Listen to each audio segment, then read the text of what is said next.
بسم الله الرحمن الرحيم. الحمد لله رب العالمين، والصلاة والسلام على سيد الأنبياء والمرسلين نبينا محمد وعلى آله وأصحابه أجمعين. أما بعد، حياكم الله. السلام عليكم ورحمة الله وبركاته. ابن القيم رحمه الله في الصابرين وذخيرة الشاكرين এই গ্রন্থ থেকে আলোচনার ধারাবাহিকতাগত দিনে আমরা যে বিষয়ে আলোচনা করেছি সেটা ছিল যে শরীয়তের বিধান অনুসারে সবর কত প্রকার। শরীয়তের বিধান অনুযায়ী বিধানের দিক থেকে সবর কত প্রকার, এবং সেখানে আমরা জেনেছিলাম যে শরীয়ত হলো ওয়াজিব, সবর হলো ওয়াজিব, সবরে হারাম, সবরে মাকরুহ, সবরে মুস্তাহাব, সবরে মুবাহ। আজকে যে বিষয়ে এটা নবম অধ্যায়ে, এই বইয়ের নবম অধ্যায়ে ইমাম ইবনুল কাইয়িম রাহিমাহুল্লাহ যে বিষয়টা নিয়ে আলোচনা করেছেন সেটা হচ্ছে সবরের বিভিন্ন স্তর। সবরের বিভিন্ন স্তর নিয়ে এবং কোন স্তর থেকে কোন স্তর অধিকতর এবং কোন স্তর থেকে কোনটা। শুরুতে ইবনুল কাইয়িম রাহিমাহুল্লাহ বলেছেন যে আগে বলা হয়েছে সব দুই প্রকার, একটা হচ্ছে সবরে ইখতিয়ারি এবং একটা হচ্ছে সবরে ইনতিহারি। সবরে ইখতিয়ারি হলো যেটা স্বেচ্ছায় মানুষ নিজের ইচ্ছায় করে থাকে, যে সবর যে ধৈর্য ধারণ করে থাকে নিজের ইচ্ছায়, সেটা হচ্ছে সবরে ইখতিয়ারি। আর সবরে ইজতিহারি বা বাধ্যতামূলক সবর যেটা হচ্ছে যে সে ইচ্ছায় হোক অনুযায়ী বাধ্য, যে সবর যে ধৈর্য ধারণ করতে মানুষ বাধ্য, ওইটাকে বলা হয় সবরে ইজতিহারি, বাধ্যতামূলক ধৈর্য ধারণ। আর সবরে ইখতিয়ারি হলো স্বেচ্ছায় নিজের ইচ্ছায় ধৈর্য ধারণ। তো বাধ্যতামূলক ধৈর্য ধারণ থেকে যে ধৈর্য মানুষ নিজের ইচ্ছাই করে থাকে, ধৈর্য ধারণ করে থাকে, সেটাই হচ্ছে অধিক পরিপূর্ণ এবং সেটাই উত্তম, এটাই সব দিক থেকেই উত্তম। কারণ বাধ্যতামূলক ধৈর্য ধারণ সবর যেটা, এটার মধ্যে সকল মানুষই সবাই সমান। বাধ্যতামূলক ভাবে ধৈর্য ধারণ করার ক্ষেত্রে সব মানুষই সমান, সবাই এটা করতে বাধ্য, এছাড়া কোনো উপায় নেই। সুতরাং ইচ্ছা হোক কিংবা অনিচ্ছায় হোক, সে সৌরভ ধৈর্য ধারণ তাকে করতেই হবে, এছাড়া তার কোনো বিকল্প নেই। এখানে ফাসিক, মুমিন, মুত্তাকি সবাই কিন্তু বাধ্য। এখানে কারো উপরে একজনের উপরে অন্যজনের কোনো প্রাধান্য নেই বা বিশেষ কোনো বৈশিষ্ট্য নেই, কারণ ইখতিয়ারি সবর এটা সকল কি করে থাকে। সেই কারণে যেহেতু সবরে ইজতিহারি বা বাধ্যতামূলক যে ধৈর্য ধারণ, এই ধৈর্য ধারণ সকলেই করে থাকে, এবং এই কারণে সবরে ইজতিহারি থেকে সবরে ইখতিয়ারিটা হলো অধিক শ্রেষ্ঠ। এই কারণে দেখা যায় যে ইউসুফ সিদ্দিক আলাইহিস সালাম উনি যখন তাকে ইমরাতুল আজিজ তাকে পুষলেন, এবং সেই অবস্থায় যখন ইউসুফ আলাইহিস সালাম ধৈর্য ধারণ করলেন,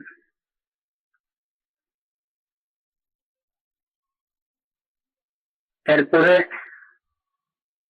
আজিজ মিসরের পক্ষ থেকে তার কাছে জেলে পাঠানো,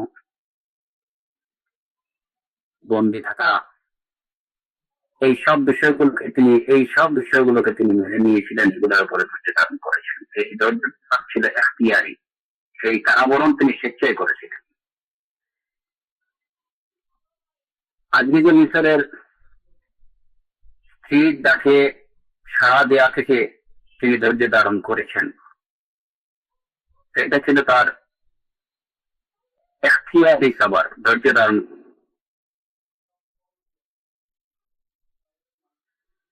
যে বুরহান যেগুলা নিদর্শনগুলো আল্লাহর মহিমার উপরে, আল্লাহ সুবহানাহু ওয়া তাআলার ভয় অন্তরে রেখে তার ডাকে তিনি সাড়া দেননি, নিজেকে আটকে রেখেছেন, ধৈর্য ধারণ করেছেন। তো এই যে সবর ছিল ইউসুফ আলাইহিস সালাতু ওয়াস সালামের, এই সবরটা ওই সবর থেকে উত্তম ছিল তার প্রথম সবর, যেটা যে ধৈর্য ধারণ তিনি করেছিলেন যখন তার ভাইরা তাকে কুয়াতে নিক্ষেপ করেছিল এবং তাকে তার বাবা থেকে দূরে সরিয়ে দিয়েছিল। তখন ইউসুফ আলাইহিস সালাতু ওয়াস সালাম যে ধৈর্য ধারণ করেছিলেন, এই ধৈর্য ধারণটা ছিল অনেকটা বাধ্যতামূলক, কারণ তখন তার করার কিছু ছিল না। ইউসুফ আলাইহিস সালামের ভাইয়েরা যখন ওনাকে কুয়াতে নিক্ষেপ করে, তখন ওই সময় ইউসুফ আলাইহিস সালাতু ওয়াস সালামের তার নিজের পক্ষ থেকে কিছু করার শক্তি সামর্থ্য তার ছিল না।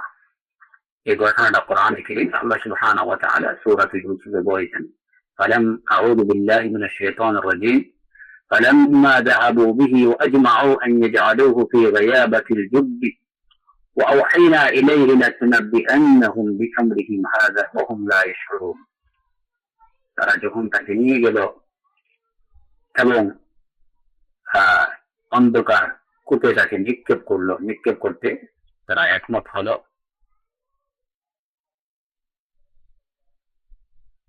আর এই সময় আল্লাহ সুবহানাহু ওয়া তাআলা বলছেন যে ইউসুফ আলাইহিস সালামের পিছনে তিনি فلما ذهبوا به وأجمعوا أن يجعلوه في غيابة الجب وأوحينا إليه لتنبئنهم بأمرهم هذا وهم لا يشعرون। তো এই অবস্থায় আল্লাহ সুবহানাহু ওয়া তাআলা ইউসুফ আলাইহিস সালামকে যখন তার ভাইয়েরা অন্ধকার কূপে নিক্ষেপ করতে একমত হলো, তখন এই যে ওয়াহী, এই ওয়াহীটা ওটার ইশারা বা ইঙ্গিত দিয়েছিলেন আল্লাহ সুবহানাহু ওয়া তাআলা ইউসুফ আলাইহিস সালামকে এই বিষয়ে যে তুমি তাদেরকে তাদের এই কাজ সম্পর্কে লাতুনাব্বিআন্নাহুম বিআমরিহিম হাযা ওয়া হুম লা ইয়াশউরুন, যে এই কাজ সম্পর্কে তাকে জানানো হবে। এবং তো এখানে এই আয়াতে ইউসুফ আলাইহিস সালামকে সান্ত্বনা আল্লাহ সুবহানাহু ওয়া তাআলার এই ইশারা ইঙ্গিত এবং তাকে তার ভাইদের তারা কূপে নিক্ষিপ্ত হওয়ার পরে তিনি যে ধৈর্য ধারণ করেছিলেন, সেই ধৈর্য ধারণটা ছিল এটা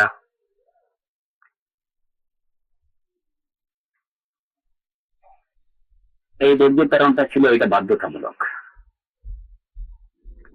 এবং এর সাথে ছিল আল্লাহ সুবহানাহু ওয়া তাআলার এই সান্ত্বনা ইশারা ইঙ্গিত দ্বারা যে আজকে তোমার ভাইয়েরা তোমার সাথে যে আচরণ করতেছে, তুমি তাদেরকে তাদের এই কাজের কথা বলবে এক সময়, যে তখন তারা টেরও পাবে না, তারা বুঝতেও পারবে না বা তারা তোমাকে চিনবে না।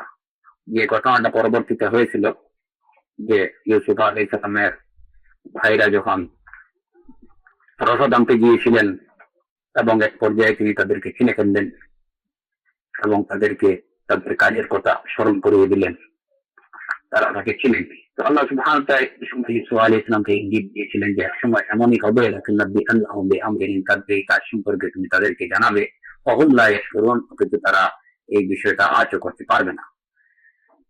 তো এখানে ইউসুফ আলাইহিস সালাতু ওয়াস সালামের প্রথম খবরটা ছিল সবরে ইনফিরারি, যেটা বাধ্যতামূলক। কুয়েতে নিক্ষেপের মানে কূপে নিক্ষেপের বিষয়ে তার কিছু করণীয় ছিল না। কিন্তু দেখা যায় যে এই সবরটা সবরে ইফতিরারি হওয়ার পরেও যেহেতু ইউসুফ আলাইহিস সালাম ধৈর্য ধারণ করছিলেন এবং তিনি কোনো আয় হতাশ করেননি, যদিও এই ধৈর্য ধারণে তিনি বাধ্য ছিলেন, কিন্তু এর উপরে তার কোনো আয় হতাশ কিংবা কোনো আফসোস ছিল না। করেছেন এবং এরই ফলস্বরূপ আল্লাহ সুবহানাহু ওয়া তাআলা এই সবরের নতিজা, এই সবরের জাযা আল্লাহ সুবহানাহু ওয়া তাআলা তাকে কি দিলেন? وكذلك مكنا ليوسف في الأرض ولنعلمه من تأويل الأحاديث والله غالب على أمره ولكن أكثر الناس لا يعلمون। এই সবরের পরিপ্রেক্ষিতে আল্লাহ সুবহানাহু ওয়া তাআলা وكذلك مكنا ليوسف في الأرض জমিনের বুকে তাকে সবরের নতিজা স্বরূপ আল্লাহ সুবহানাহু ওয়া তাআলা তাকে মিশরের মাটিতে সুন্দর একটা ঠিকানা দিলেন, যে কথাটা কোরআনে কারীমে আল্লাহ সুবহানাহু ওয়া তাআলা বলছেন সূরা ইউসুফে, আউযু বিল্লাহি মিনাশ শাইতানির রাজীম, وقال الذي اشتراه من مصر لامرأته أكرمي مثواه وقال الذي اشتراه من مصر لامرأته أكرمي مثواه عسى أن ينفعنا أو نتخذه ولدا وكذلك مكنا ليوسف في الأرض। যে লোক তাকে কিনে নিল মিশর থেকে, তিনি তার স্ত্রীকে বললেন আকরিমি মাসওয়াহু, তাকে সম্মানে রাখো। যে লোক ইউসুফ আলাইহিস সালামকে কিনে নেবেন, তিনি গিয়ে তার স্ত্রীকে বললেন, ইউসুফকে দেখিয়ে দিয়ে যে তাকে সম্মানে রাখো, আকরিমি মাসওয়াহু। আর এমনি ভাবে আল্লাহ সুবহানাহু ওয়া তাআলা ইউসুফ আলাইহিস সালামকে জমিনে প্রতিষ্ঠা দান করলেন, পৃথিবীতে প্রতিষ্ঠা দান করলেন তাকে। এইটাই ছিল মূলত ওই যে সাবরে ইস্তিরারি, এই ইস্তিরারের উপরে রেজাবুল কদা সঠিকভাবে করেছেন, সম্পাদন করেছেন, ইউসুফ আলাইহিস সালামও করেছেন এবং তার পিতাও করেছেন। এই কোরআনের নতিজা স্বরূপে আল্লাহ সুবহানাহু ওয়া তাআলা এই জাযাটুকু দিলেন। এর পরবর্তী ধাপ যেটা তখনই আসলো, এরপরেই আসলো সাবরে ইখতিয়ারের পালা, যেখানে ইউসুফ আলাইহিস সালামের কিছু করার ছিল, ইস্তিরারের ক্ষেত্রে কিছু করার ছিল না। এরপরে আসলো এমন সবরের ক্ষেত্র যেখানে ইউসুফ আলাইহিস সালামের কাছে অপশন ছিল যে তিনি ধৈর্য ধারণ করতে পারেন অথবা নাও করতে পারেন, কিন্তু ইউসুফ আলাইহিস সালাম এই সবরে ইখতিয়ারে ধারণ করেন। সবরে ইখতিয়ারি তিনি পড়েন, স্বেচ্ছায় তিনি ধৈর্য ধারণ করেন, এবং সেই ঘটনাটা ছিল যেটা আপনারা জানেন এবং কোরআনে আল্লাহ সুবহানাহু ওয়া তাআলা এই সূরা ইউসুফে বলেছেন, أعوذ بالله من الشيطان الرجيم وراودته التي هو في بيتها عن نفسه وغلقت الأبواب وقالت هيت لك قال معاذ الله إنه ربي أحسن مثواي إنه لا يفلح الظالمون।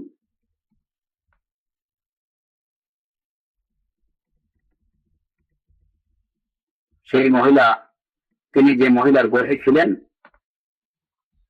সেই মহিলা তাকে তা ফুসলাতে লাগলো এবং দরজা বন্ধ করে দিল, আর তাকে বললো যে শোনো, এদিকে এসো, হাইতালাত। এই অবস্থায় ইউসুফ আলাইহিস সালাম এখানে তার ক্ষেত্র তৈরি হলো সবরে ইখতিয়ারি। মহিলার ডাকে তিনি চাইলে যেতেও পারতেন, কিন্তু না, তিনি স্বেচ্ছায় ধৈর্য ধারণ করেন। قال معاذ الله إنه ربي أحسن مثواي إنه لا يفلح الظالمون। তিনি বললেন যে আমি আল্লাহর আশ্রয় প্রার্থনা করছি, নিশ্চয় আমার রব আমাকে উত্তম ঠিকানা দিয়েছেন এবং নিশ্চয় অত্যাচারীরা সফল কাম হয় না। এখানে ইউসুফ আলাইহিস সালাম ওই মহিলা থেকে নিজেকে দূরে রেখে সবরে ইখতিয়ারি ধারণ করলেন। পরবর্তী যখন আসলো আবারও সবরে, সেই সবরটাও ছিল সবরে ইখতিয়ারি। যে ঘটনাটা এ কোরআনে কারীমের এই আয়াতগুলো থেকে জানা যায়।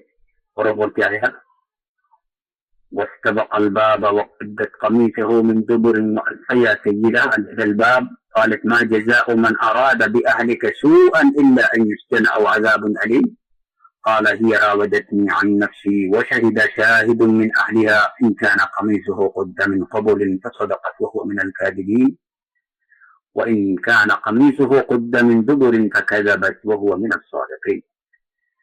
তো এখানে একজন সাক্ষী সাক্ষী দিল, এই সাক্ষীতে প্রমাণিত হলো যে ইউসুফ আলাইহিস সালাম তিনি কিন্তু ওই মহিলাকে ফুসলাননি, বরং ওই মহিলাই তাকে ফুসলাইছেন এবং তাকে ধরার চেষ্টা করছেন। শেষ পর্যন্ত ওই মহিলা যখন ইউসুফ আলাইহিস সালামকে বললেন যে হয় তোমার কাছে অপশন দুইটাই, তুমি আমার ডাকে সাড়া দেবে নতুবা তোমাকে জেলে যেতে হবে। কোরআনে কারীমের আয়াতে এই ঘটনাটা এইভাবে কি হয়েছে, قالت كذلكن الذي لمتنني فيه ولقد راودته عن نفسه فاستعصم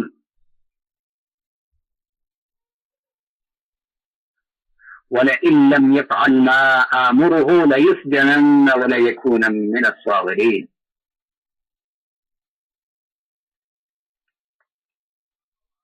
আজিজ মিসরের স্ত্রী ওই মহিলাকে দেখে এনে আর দিক থেকে ইউসুফ আলাইহিস সালামকে দেখে নিয়ে বললেন যে এই হলো সেই ব্যক্তি যার জন্য তোমরা আমাকে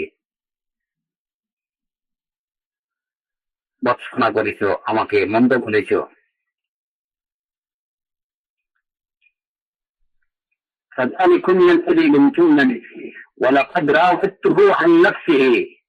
আমি তাকে ফুসলাতে চেয়েছিলাম, আমি তার মনে জয় করতে চেয়েছিলাম, কিন্তু কিন্তু তিনি নিজেকে নিবৃত্ত রেখেছেন।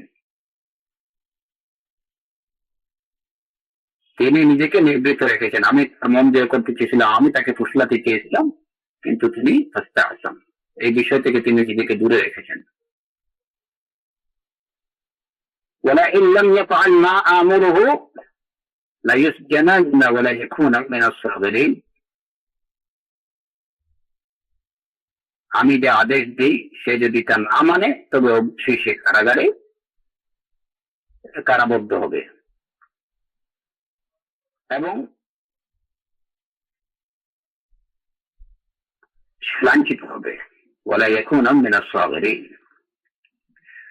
তো মহিলা যখন এই ডিক্লারেশন দিলেন যে তার ডাকে যদি সাড়া না দেওয়া হয় তাহলে ইউসুফ আলাইহিস সালাম কারাগারে প্রেরিত হবেন, তাকে কারাগারে পাঠানো হবে এবং তাকে লাঞ্ছিত করা হবে।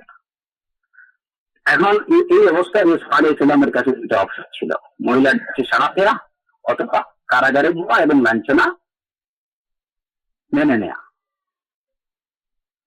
এই অবস্থায় ইউসুফ আলাইহিস সালাম স্বেচ্ছায় সবরে ইখতিয়ারি প্রদান করলেন।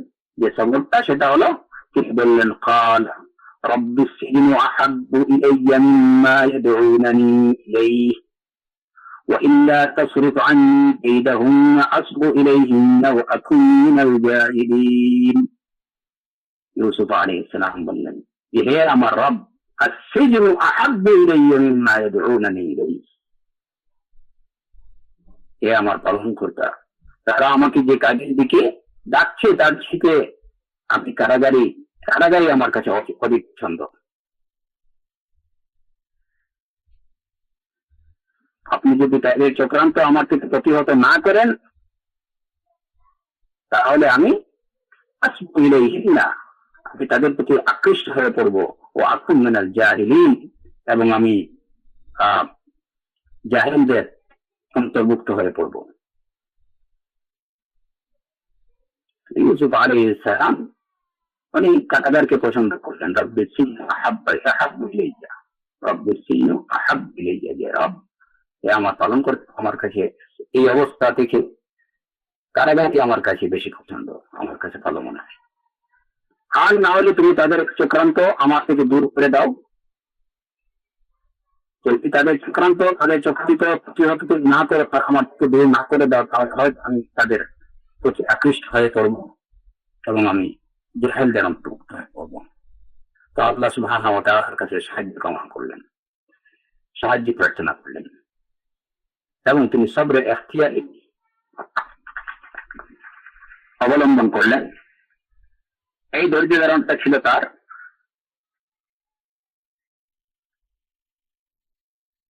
ইচ্ছার অধীন।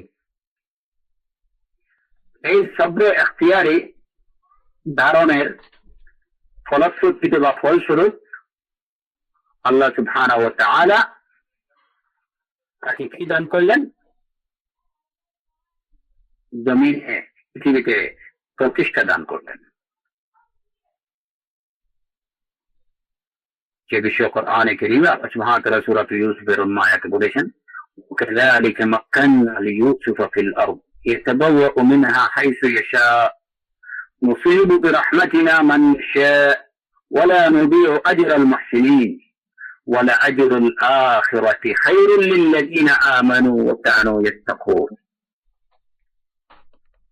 এই তাবলিগে ইখতিয়ারি ফলশ্রুতিতে ফলস্বরূপ আল্লাহ সুবহানাহু ওয়া তাআলা ইউসুফ আলাইহিস সালামকে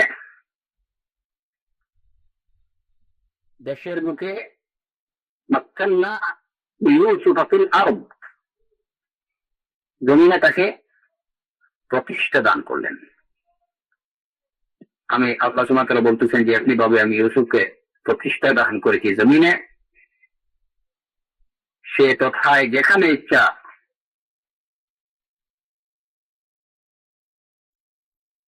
দেশের যে জায়গায় যেখানে ইচ্ছা সেখানে তার স্থান ঠিকানা করে নিতে পারত, তিনি করে নিতে পারতেন।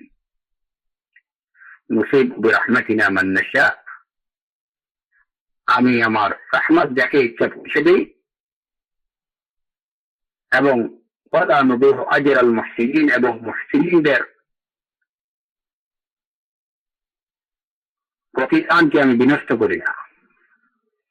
আর শুধু তা না, এর সাথে সাথে জানিয়ে দিলেন এবং ওই লোকদের জন্য ওয়ালাআজরুল আখিরাতি খায়রুল লিল্লাযিনা আমানু কানু ইয়াত্তাকুন, যারা ঈমানদার এবং যারা আল্লাহকে ভয় করে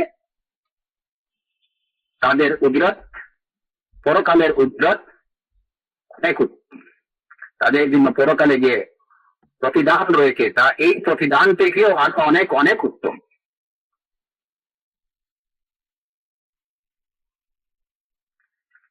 এই হলো সবচেয়ে ইখতিয়ারের প্রতিদান, দুনিয়াতেও এবং আখিরাতেও।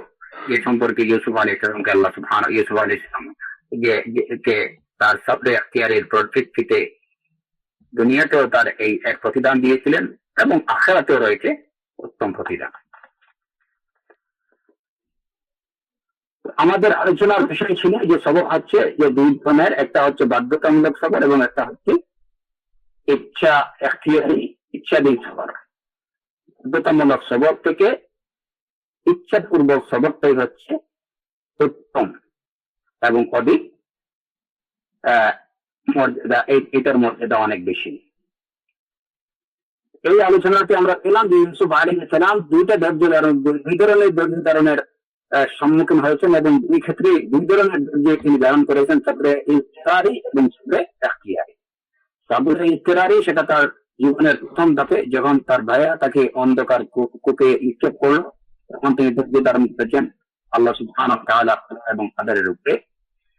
এবং তার দ্বিতীয় জীবনের দ্বিতীয় ধাপে যে আসলো, ঈশ্বরের কর্তৃক অন্যায়ের প্রতি, অসৎ কর্মের প্রতি তাকে যখন আহ্বান করা হলো, তখন তিনি আল্লাহ সুবহানাহু ওয়া তাআলাকে ভয় করলেন, আল্লাহর আশ্রয় ছিলেন এবং তিনি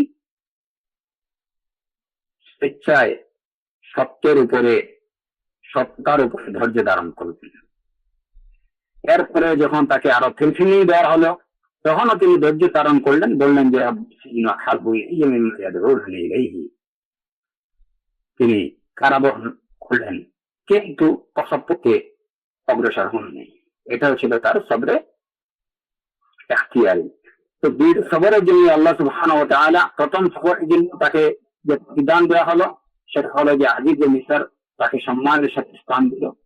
আর দ্বিতীয় সবর ইখতিয়ারি যেটা করলেন, এই কারণে তোরা জাআলনি আলা খাজাইনিল আরদি ইন্নী হাফিজুন আলিম, এবং আল্লাহ সুবহানাহু ওয়া তাআলা তাকে মিশরের মন্ত্রী বানালেন। সেখানে তার অবস্থা হলো এমন যে তিনি মিশর যেখানে ইচ্ছা যেখানে তিনি যেতে পারতেন, সেখানে তার ঠিকানা করে নিতে পারতেন। এটা ছিল দুনিয়ার জাগতিক প্রতিদান। আর আখিরাতের প্রতিদান তো ওয়াল আজরুল আখিরাত খায়রুল লিল্লাযিনা আমানু ওয়া কানু ইয়াত্তাকুন। এইভাবে ইব্রাহিম আলাইহিস সালামের ধৈর্য ধারণ, মুসা আলাইহিস সালামের ধৈর্য ধারণ, নূহ আলাইহিস সালামের ধৈর্য ধারণ, ঈসা আলাইহিস সালামের ধৈর্য ধারণ এবং মোহাম্মদ রাসূলুল্লাহ সাল্লাল্লাহু আলাইহি ওয়াসাল্লাম বিন সাইয়্যিদ ওয়ালদি আদম, তার ধৈর্য ধারণ দাওয়াতের উপরে এবং দিনের আল্লাহর দুশমনদের মোকাবেলায় তারা যে ধৈর্য ধারণ করেছেন, এই ধৈর্য ধারণটা ছিল তাদের সবর ছিল সবরে ইখতিয়ারে। তারা দিনের দাওয়াতের পথে আল্লাহ দুশমনদের মোকাবেলায় তারা যে ধৈর্য ধারণ করেছেন, সেই ধৈর্য এটা ছিল সবরে ইখতিয়ারি। এই কারণেই আল্লাহ সুবহানাহু ওয়া তাআলা এদেরকে উলুল আজম অর্থাৎ দৃঢ় সংকল্পের অধিকারী বলেছেন। এবং রাসূলুল্লাহ সাল্লাল্লাহু আলাইহি ওয়াসাল্লামকে আল্লাহ সুবহানাহু ওয়া তাআলা নির্দেশ দিয়েছেন তাদের মতো এই উলুল আজম দৃঢ় সংকল্পের অধিকারী রাসূলদের ন্যায় ধৈর্য ধারণ করতে। তো দৃঢ় সংকল্পের অধিকারী উলুল আজম যে সকল রাসূল আলাইহিমুসসালাতু ওয়াসসালাম ছিলেন, তারা কিসের ভিত্তিতে তাদেরকে উলুল আজম বলা হয়েছে? কোন সবরের ভিত্তিতে? সবরে ইখতিয়ারি। তারা স্বেচ্ছায় ধৈর্য ধারণ করেছেন সৎ কর্মের উপরে, দ্বীনের উপরে, আল্লাহর পথে এবং আল্লাহর দুশমনদের মোকাবেলার পথে তারা স্বেচ্ছায় ধৈর্য ধারণ করেছেন। এই কারণে আল্লাহ সুবহানাহু ওয়া তাআলা তাদেরকে উলুল আজম বলেছেন, যে তারা দৃঢ় সংকল্পের অধিকারী। এবং রাসূলুল্লাহ সাল্লাল্লাহু আলাইহি ওয়াসাল্লামকে নির্দেশ দিয়েছেন যেন তিনি ধৈর্য ধারণ করেন যেভাবে ওই সকল দৃঢ় সংকল্পের অধিকারী রাসূলগণ ধৈর্য ধারণ করেছেন। সূরাতুল আহকাফের 35 নম্বর আয়াতে আল্লাহ সুবহানাহু ওয়া তাআলা ইরশাদ করেছেন, ফাসবির কামা সাবারা উলুল আজমি মিনার রুসুল। হে নবী, আপনি ধৈর্য ধারণ করুন যেভাবে উলুল আজম এর অন্তর্ভুক্ত রাসূলগণ আপনি তাদের মতো ধৈর্য ধারণ করেন। উলুল আজম রাসূলগণ কারা ছিলেন? দৃঢ় সংকল্পের অধিকারী রাসূলরা কারা? দৃঢ় সংকল্পের অধিকারী নবী রাসূল হলেন 5 জন,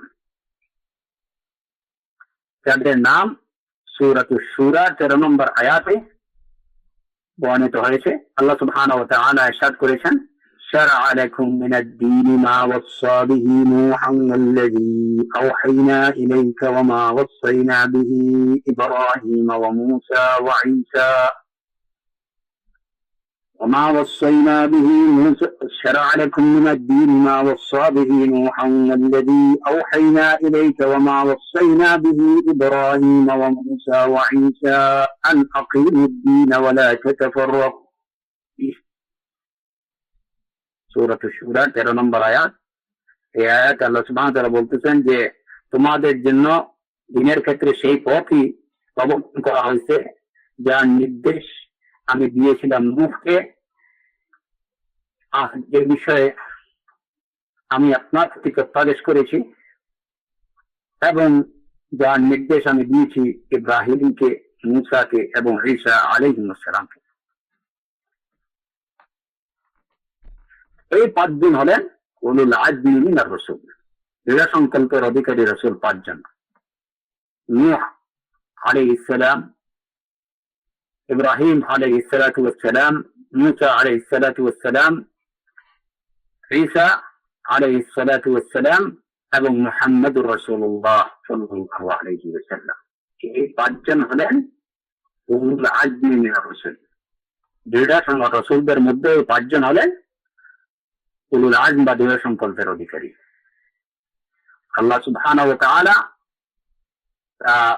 তার নবীকে নির্দেশ দিয়েছেন যেন তিনি এই দৃঢ় সংকল্পের অধিকারী নবীগণের মতোই ধৈর্য ধারণ করেন, অর্থাৎ বাকি 4 জন যেভাবে ধৈর্য ধারণ করেছেন সেভাবেই যেন ধৈর্য ধারণ করেন। কারণ কি? তাদের ধৈর্য ধারণ ছিল সবচেয়ে বেশি, তাদের সবর ছিল সবরে ইখতিয়ারি। এবং এটা কেন কিভাবে সেটা আপনাদের সবারই কমে বেশি জানা আছে।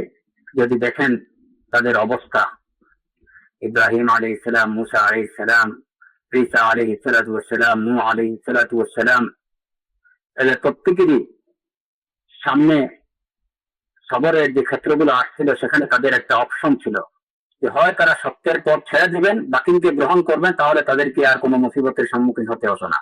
ইব্রাহিম আলাইহিস সালাতু ওয়াস সালামের সামনে অপশন ছিল যে তিনি দাওয়া ইলাল্লাহ, তাওহীদের প্রতি আহ্বান, তাওহীদের পথ তিনি ছেড়ে দিবেন, ঝামেলা শুকিয়ে দিত, কিন্তু না, সেটা করেননি।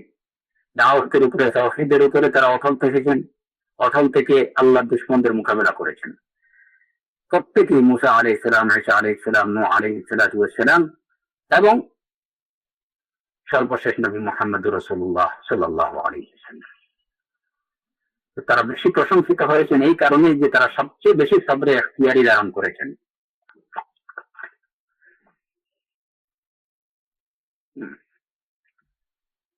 এই পাঁচজনের কথা সূরাতুশ শূরা আল্লাহ সুবহানাহু ওয়া তাআলা বলেছেন। এরপরে সূরাতুল আহজাবের 7 নম্বর আয়াতেও এই পাঁচজন নবীর নাম উল্লেখ করা হয়েছে। আল্লাহ সুবহানাহু ওয়া তাআলা ইরশাদ করেছেন, وَإِذْ أَخَذْنَا مِنَ النَّبِيِّينَ مِيثَاقَهُمْ وَمِنكَ وَمِن نُوحٍ وَإِبْرَاهِيمَ وَمُوسَى وَعِيسَى ابْنِ مَرْيَمَ وَإِذْ أَخَذْنَا مِنَ النَّبِيِّينَ مِيثَاقَهُمْ وَمِنكَ وَمِن نُوحٍ وَإِبْرَاهِيمَ وَمُوسَى وَعِيسَى ابْنِ مَرْيَمَ, যে যখন আমি অঙ্গীকার নিয়েছি নবীগণের থেকে, আপনার থেকে, নূহ থেকে, ইব্রাহিম থেকে, মুসা এবং ঈসা ইবনে মারইয়াম থেকে। এই পাঁচজনই হলেন উলুল আজমি মিনার রাসূল। ইবনে আব্বাস রাদিয়াল্লাহু আনহুর কথা এটাই এবং অন্যান্য সাহাবায়ে সালেহিনের কথা এটাই যে উলুল আজমি মিনার রাসূল হলেন এই পাঁচজন। আমাদের রাসূল মুহাম্মদ সাল্লাল্লাহু আলাইহি ওয়াসাল্লাম, নূহ আলাইহিস সালাম, ইব্রাহিম আলাইহিস সালাম, মুসা আলাইহিস সালাম, ঈসা আলাইহিস সালাম। এই আয়াতে আল্লাহ সুবহানাহু ওয়া তাআলা এই পাঁচজনের ধৈর্য ধারণের সবরের অনুরূপ ধৈর্য ধারণের জন্য রাসূলুল্লাহ সাল্লাল্লাহু আলাইহি ওয়াসাল্লামকে নির্দেশ দিয়েছেন। অপর পক্ষে দেখা যায় যে আল্লাহ সুবহানাহু ওয়া তাআলা তার নবীকে নিষেধ করছেন যেন তিনি জান্নুনের মতো ধৈর্য ধারণ না করেন, জান্নুনের মতো আলাইহিস সালামের মতো যেন না হন। কেন? জান্নুন আলাইহিস সালাম তিনি এই পাঁচজন উলুল আজমি মিনার রাসূলদের মতো ধৈর্য ধারণ করতে পারেননি, যে কারণে তিনি পালিয়ে গিয়েছিলেন। তো আল্লাহ সুবহানাহু ওয়া তাআলা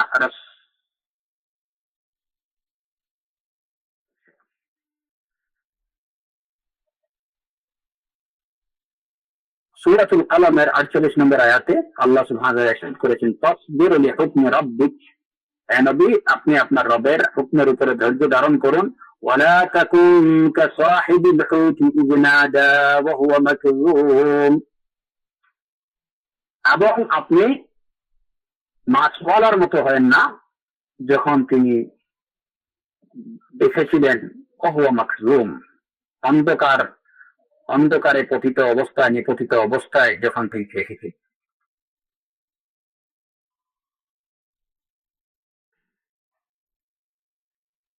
এবং এই বিষয়টা সূরাতুল আম্বিয়ার 87 এবং 88 নম্বর আয়াতে আল্লাহ সুবহানাহু ওয়া তাআলা এই ঘটনা বর্ণনা করেছেন।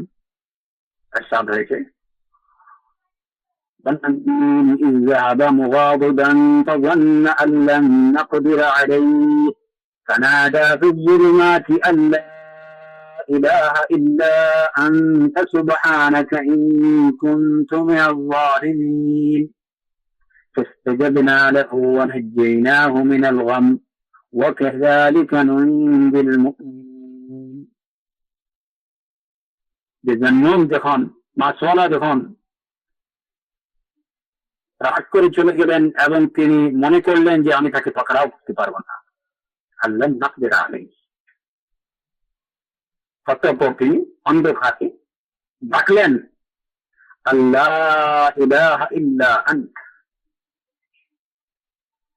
যে তুমি ছাড়া আর কোন ইলাহ নেই, সুবহানাক, তুমি তো পবিত্র, ইন্নী কুনতু মিনাজ জালিমিন, আর আমি ছিলাম গুনাহগার, আমি হলাম গুনাহগার। আল্লাহ সুবহানাহু ওয়া তাআলা বলেন ফাস্তাজাবনা লাহ, আমি তার ডাকে সাড়া দিলাম, তার দোয়া কবুল করলাম। ওয়া নাজ্জাইনাহু মিনাল গাম, তাকে দুশ্চিন্তা থেকে মুক্তি দিলাম। ওয়া কাযালিকা নুনজিল মুমিনিন, আর এভাবে আমি মুমিনদের নাজাত দিয়ে থাকি।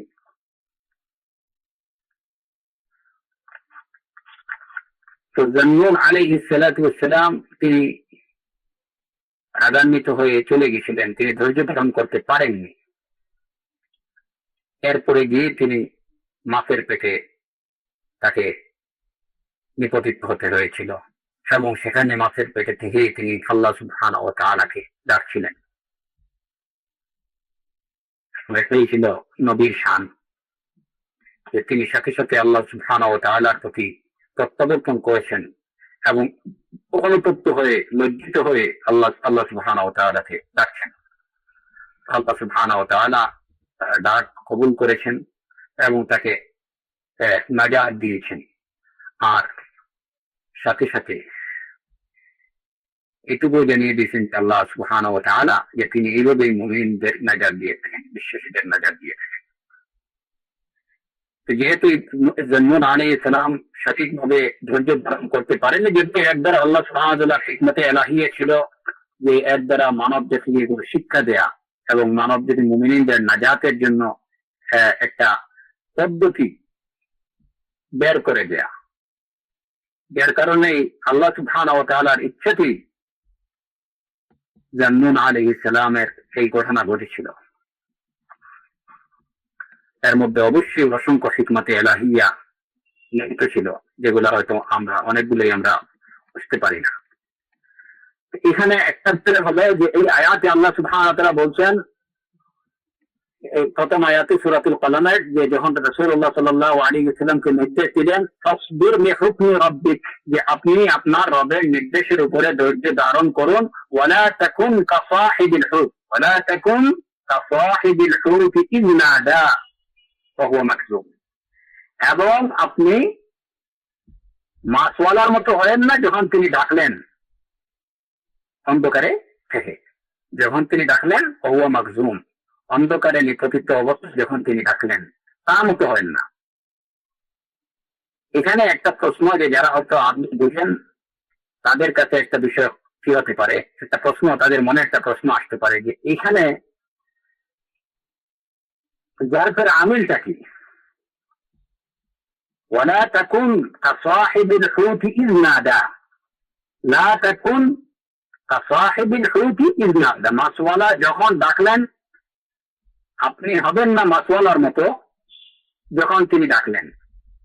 এখানে কোন বিষয়ে মাছওয়ালার মতো না হতে নিষেধ করা হয়েছে? প্রশ্নটা হলো এটি, কোন বিষয়ে মাছওয়ালার মতো না হওয়ার জন্য নিষেধ করা হয়েছে? ওয়ালা তাকুন কাসাহিবিল হুত ইয নাদা, আপনি মাছওয়ালার মতো হবেন না যখন তিনি ডাকলেন। এখন দেখা যায় যে এই ডাকার জন্যই তো তিনি প্রশংসিত হয়েছেন।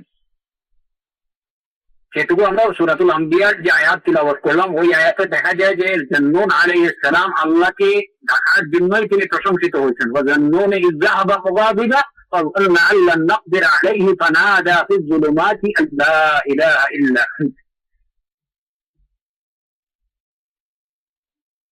আনতা হলেন। আবার ওই আয়াতে দেখা যায় যে আল্লাহ সুবহানাহু ওয়া তাআলা বলছেন যে আপনি মাছওয়ালার মতো হবেন না যখন তিনি অন্ধকারে নিপতিত অবস্থায় ডাকলেন। তাহলে এখানে জারফের আমিলটা কি? এখানে ইবনুল কাইয়িম রাহিমাহুল্লাহ তিনি তার আলিমানা শান অনুযায়ী অনেকগুলো বিষয় এখানে আলোচনা করছেন, এবং যে সবগুলা আসলে যা হয়তো আরবি ভাষার ছাত্র কিংবা যারা বালাগাত এবং ফাসাহাত নিয়ে কি করেন তাদের জন্য এটা প্রযোজ্য। তবে শুধু আমাদের এটুকুই জেনে রাখা দরকার যে এখানে আল্লাহ সুবহানাহু ওয়া তাআলা তার রাসূল সাল্লাল্লাহু আলাইহি ওয়াসাল্লামকে যে বিষয়ে নিষেধ করছেন মাছওয়ালার মতো হতে, সে বিষয়টা হলো যে ওয়ালা তাকুন কাসাহিবিল হুত ইয নাদা ওয়া হুয়া মাকযুম। এখানে রাগান্বিত হয়ে চলে গিয়ে মৎস্য পেটে যখন পড়েছিলেন, রাগান্বিত হয়ে পলায়ন করে জান্নুন আলাইহিস সালাতু ওয়াস সালাম যখন মাছের পেটে চলে গেছিলেন, তখন তিনি যে অবস্থায় ছিলেন, আপনি তার মতো এই অবস্থা, তার এই অবস্থার আপনার অবস্থা যেন তার মতো না হয়, আপনি তার মতো হবেন না। অর্থাৎ আপনি আল্লাহর নির্দেশ থেকে পলায়ন করে চলে যান। লা তাকুন কাসাহিবিল হুদ, যদিও বাহ্যিকভাবে বোঝা যায় যে এই নাদা হুয়া মাকজুম, যে যখন তিনি ডাকছিলেন তখন তিনি যে অবস্থার মতো আপনি যেন না হন। যখন তিনি আল্লাহকে ডাকছিলেন আপনি যেন তখন তার যে অবস্থা ছিল আপনি যেন সেই অবস্থার, আপনার অবস্থা যেন সেরকম না হয়। এখানে ডাকতে নিষেধ করা হয়নি, বরঞ্চ জান্নুন আলাইহিস সালাম যিনি যেভাবে আল্লাহ সুবহানাহু ওয়া তাআলা ডাকছিলেন সেভাবে ডাকার নির্দেশ রয়েছে কোরআনে কারীমে। ওয়া কাযালিকা নুনজিল মুমিনিন, তিনি যেভাবে ডাকছিলেন আল্লাহ সুবহানাহু ওয়া তাআলা এরপরে তার আহ্বানের কথা উল্লেখ করে পরবর্তীতে পরের আয়াতে আল্লাহ সুবহানাহু ওয়া তাআলা বলছেন যে আমি তার দোয়া কবুল করছি, এবং এভাবেই ওয়া কাযালিকা নুনজিল মুমিনিন, এভাবে ডাকার মাধ্যমে আমি কি করি, মুমিনদের নাজাত দিয়ে থাকি। তাহলে তার এই ডাকার ক্ষেত্রে, আহ্বানের ক্ষেত্রে জান্নুন আলাইহিস সালামের মতো হতে নিষেধ করা হয়নি, বরঞ্চ নিষেধ করা হচ্ছে যে আল্লাহর নির্দেশ থেকে রাগ করে পলায়ন করার ক্ষেত্রে যেন জান্নুনের মতো না হন। নতুবা জান্নুন আলাইহিস সালামের যে দোয়া, এই দোয়া সম্পর্কে রাসূলুল্লাহ সাল্লাল্লাহু আলাইহি ওয়াসাল্লাম, তিরমিজি, মুসনাদ আহমদ, হাকিমে বর্ণিত হাদিস রয়েছে, এবং এই হাদিসটা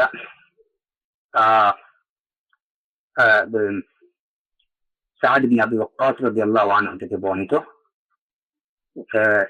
ইমাম আলবানী রাহিমাহুল্লাহ হাদিসকে সহিহ বলেছেন। হাদিসটা হলো রাসূলুল্লাহ সাল্লাল্লাহু আলাইহি ওয়াসাল্লাম বলেছেন, দাওয়াতু আখি জুন্নুন ইয দাআ বিহি ফি বাতনিল হুত মা দাআ বিহি মাকরুবুন ইল্লা ফারাজাল্লাহু আনহু লা ইলাহা ইল্লা আনতা সুবহানাকা ইন্নী কুনতু মিনাজ জালিমিন। আমার ভাই মাছওয়ালার দোয়া যখন তিনি মাছের পেটে ছিলেন, তার এই দোয়া মা দাআ বিহা মাকরুবুন ইল্লা ফারাজাল্লাহু আনহু, যদি কোনো কেউ মুসিবত জাদা বিপদে কেউ যদি এই দোয়া করে, তাহলে আল্লাহ সুবহানাহু ওয়া তাআলা তাকে বিপদ থেকে মুক্তি দেবেন। দোয়াটি হচ্ছে লা ইলাহা ইল্লা আনতা সুবহানাকা ইন্নী কুনতু মিনাজ জালিমিন। এই হাদিসে দেখা যায় যে রাসূলুল্লাহ সাল্লাল্লাহু আলাইহি ওয়াসাল্লাম জান্নুন আলাইহিস সালামের এই দোয়াকে পছন্দ করছেন, এবং তিনি জানিয়ে দিচ্ছেন যে এই দোয়া যদি কোনো বিপদগ্রস্ত এই দোয়া এইভাবে আল্লাহকে তিনি যে কথাগুলোর দ্বারা আল্লাহকে ডাকছিলেন, সেই কথাগুলোর দ্বারা যদি কেউ বিপদগ্রস্ত আল্লাহকে ডাকে সেই বাক্যগুলো দ্বারা, তাহলে আল্লাহ সুবহানাহু ওয়া তাআলা তাকে সেই বিপদ থেকে মুক্তি দান করবেন। তাহলে বুঝলেন যে তার আহ্বানের বিষয় হচ্ছে তিনি যে আহ্বান করছিলেন সেটা ছিল প্রশংসিত একটা বিষয়। তাহলে বোঝা গেল যে নিষেধটা ছিল কোন বিষয়ে, জান্নুনের মতো হতে নিষেধ করা হচ্ছে ওই বিষয়ে যে তিনি যেভাবে পলায়ন করে চলে গেছিলেন রাগান্বিত হয়ে এবং গিয়ে মৎস্যগর্ভে নিপতিত হয়েছিলেন, এই ক্ষেত্রে যেন জান্নুনের মতো না হন। আল্লাহ সুবহানাহু ওয়া তাআলা তার নবীকে নিষেধ করছেন। এই আলোচনা থেকে আমরা জানলাম যে আমাদের করণীয় হলো আমরা সবরে ইখতিয়ারি গ্রহণ করব, যে ইচ্ছার মধ্যে যে সবরগুলো আছে আমরা এইগুলা বেশি বেশি করে ধারণ করব, এবং এর দ্বারা আল্লাহ সুবহানাহু ওয়া তাআলা দুনিয়াতে এবং আখিরাতে আল্লাহ সুবহানাহু ওয়া তাআলা থেকে প্রতিদান অনেক বেশি আশা করা যায়।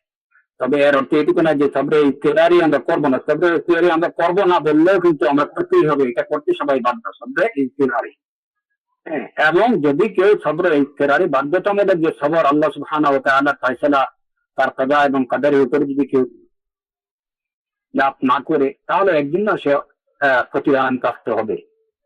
তবে সবচেয়ে বেশি সবরের সর্বোচ্চ স্তরের মধ্যে ইখতিয়ারি এবং ইখতিয়ারের মধ্যে সর্বোত্তম হলো সবরে ইখতিয়ারি। আল্লাহ তাআলা তার নবীকেও নির্দেশ দিচ্ছেন তিনি যেন উলুল আজম রাসূলগণের মতো ধৈর্য ধারণ করেন, সবরে ইখতিয়ারি অবলম্বন করেন। সুতরাং এই নির্দেশটা আমাদের ক্ষেত্রে আরো অনেক অনেক বেশি প্রযোজ্য। এটা আমাদেরকে এই পথে সবরে ইখতিয়ারির পথে অনেক বেশি সবরে ইখতিয়ারির জন্য নিজেদেরকে প্রস্তুত করতে হবে এবং সর্ববিষয়ে আল্লাহ সুবহানাহু ওয়া তাআলার আদেশ নিষেধ মেনে চলার পথে, দাওয়াতের পথে, দুশমনদের মোকাবিলার পথে আমাদেরকে সবরে ইখতিয়ারি অবলম্বন করতে হবে। তো এর দ্বারাই আমরা দুনিয়া এবং আখিরাতে প্রতিদান প্রাপ্ত হওয়ার আশা করতে পারি।